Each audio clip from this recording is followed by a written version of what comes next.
Monkeypox confirmed in Guyana. Health system in dire straits. 8 companies selected for new road. And oil production peaked last month.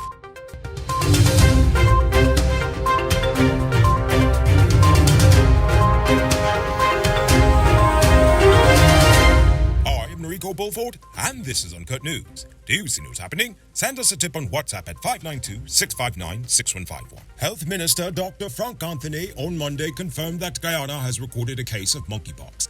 He explained that the patient, a male from Region 4 in his 50s, has since been isolated at the Rona View Hotel, where he is in stable condition and is doing very well. Nevertheless, Anthony explained that dozens of medical staff have already received training to deal with the disease, which, while unpleasant, is typically non-fatal. So I don't want people to panic because monkeypox is not something that is readily transmissible. You have to be in very, very close contact with that person and with the lesions on their skin and the liquids that come out from those lesions before you can actually get sick. So this is something that I'm sure once we continue managing it as we are doing right now, that people would be quite safe. Monkeypox, which causes pus-filled blisters to crust over and fall off, is spread by coming into contact with a person or an animal infected with the virus. The blisters are often accompanied by fevers, aches, and swollen lymph nodes for about 2 weeks. However, most persons make a full recovery after such time. Yesterday, construction started on a $1.5 billion Ghana construction project for Independence Boulevard and Cemetery Road in Georgetown. A park will be built along a stretch of Independence Boulevard in Alboys Town. Meanwhile, Cemetery Road will be expanded into a 4-lane road. I guess they're going to just push the dead folks to the side, but whatever. Anyway, works are expected to be completed before year's end. According to a shocking report from Culture News, the IDB's recent survey of 330 health centers in Guyana has uncovered some concerning statistics. The IDB said 20% of the buildings had no electricity, only 60% received water continuously during operating hours, and 94% of the facilities did not receive treated water. The assessment also found that only 76% of hospitals were equipped with a Doppler machine, 68% with a sterilizer machine, and only 17% of health posts that provide immunization services had cold storage available on site. Furthermore, incinerators and sterilizer shredding systems for medical waste disposal are generally unavailable, and in 54% of buildings, the medical waste is burned in an open pit. 50% of health posts and over 30% of health centers have no access to an ambulance. It was also noted that more than 80% of hospitals had continuous availability of medicines such as anticonvulsants, antibiotics, and uterotonics. The IDB believes that the latest US $160 million line of credit to help Guyana strengthen its healthcare network is more than appropriate given the findings of this year's assessment. Now it's time to tell you about Best Buy's Car of the Week. Currently on sale is this 2016 Suzuki Jimmy Sierra 4-wheel drive. It comes with regular and low-range 4-wheel drive, Bluetooth mag rims, new tires, TV, CD, stereo, fog lamps, park camera, and much, much more. Buy cash for $3.4 million. Or pay as low as $700,000 down with around $67,000 monthly for 5 years, and it is yours. Call or WhatsApp 662-0844 for more info, or visit the showrooms at Lot 171 Peter Street, Queenstown, Lot 2 Lamar Street, and tell them the Rico sent you for this sweet deal. According to Kanu, 3 bottles of mercury were found at an abandoned sawmill at Crabwood Creek, Quarantine, last Friday. Kanu said that officers were conducting an operation in the area when they came across the 3 bottles among the bushes of the sawmill's compound. The bottles were handed over to the GRA, which is the agency responsible for the importation of mercury. Importation of mercury is restricted to those who can obtain a license and consent from the relevant authorities. Kanu reminded that the government signed the Minamata Convention on October 10, 2013. This convention is an international treaty that calls for the phase-out and eventual ban of mercury all around the world. To this day, the ban has yet to be instituted in Guyana.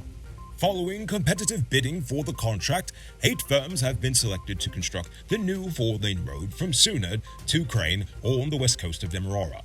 A project estimated to cost US $52.7 million, or around 10.5 billion Ghana dollars. But according to information provided on the National Procurement and Tender Administration Board website, JS Guyana Inc., Puron Brothers Disposal Inc., Valves Construction, AJM Enterprises, Guy America Construction Inc., The Hers Construction and Services Inc., oh gosh, I probably said that wrong, Avinash Construction and Scrap Metal Inc., and VR Construction were awarded the contract on August 15, 2022, to the sum of $11,810,720,956 Ghana dollars. The proposed road would be 2.4 miles, or 3.9 kilometers long.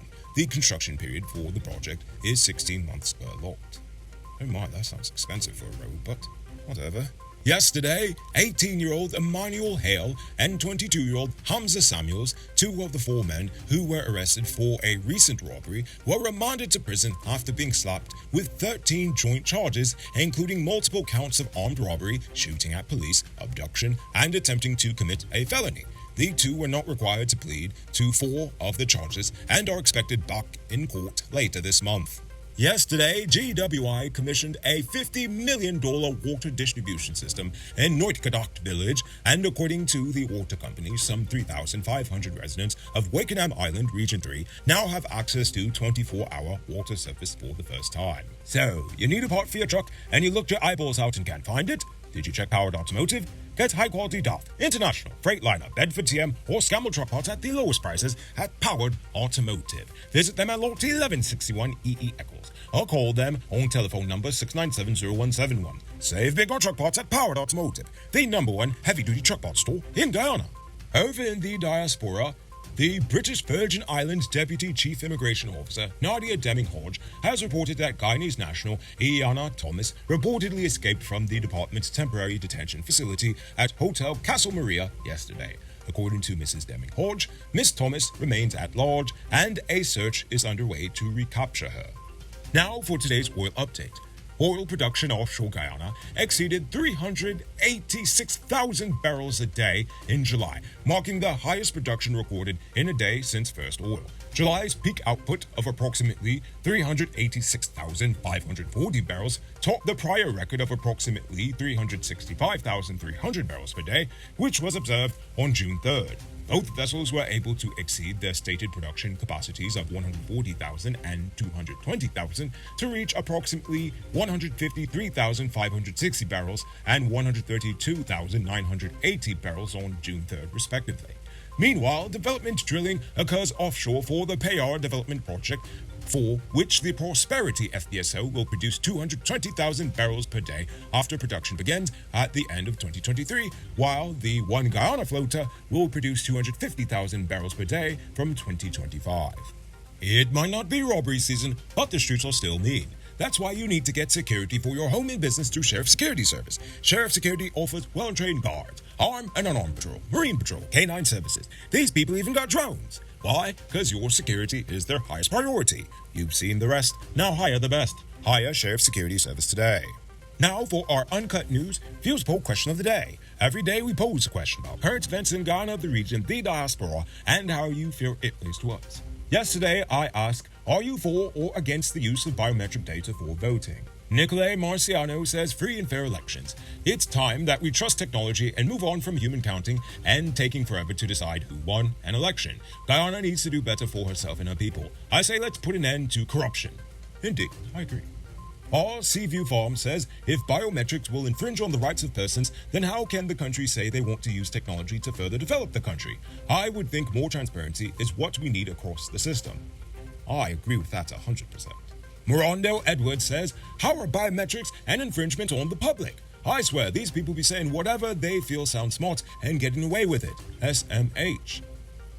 You are absolutely correct, and unfortunately the media should be there to point out these inconsistencies, but often they don't. Bilal Hetnarine says, I worked in about 4 elections since '92, and we have elections workers from all the political parties. When a voter comes to vote, every party workers check the names of the voters. So why did any party's workers did not complain then? Well, they might have, but were just suppressed. Don't doubt the power of the 2 main political parties, but whatever. So, before we get to tonight's question, you can multiply your cash by selling Digicel Top-Up. This is a legit way you can earn some extra money at your business or to supplement your current hustle. Become a top-up vendor quick and easy by linking with Cellular Plus. Call them on telephone number 685-3109 for more info. Now for tonight's question. Now that we've had a confirmed case of monkeypox locally, are you concerned about it? Why or why not? I want you to think about that question and tell us in the comments below. If your response is good enough, we just might feature it in our next episode. Anyway, that's all the time we have for tonight. Check us out tomorrow for another. Until then, I'm Rico Pulford saying good night, folks.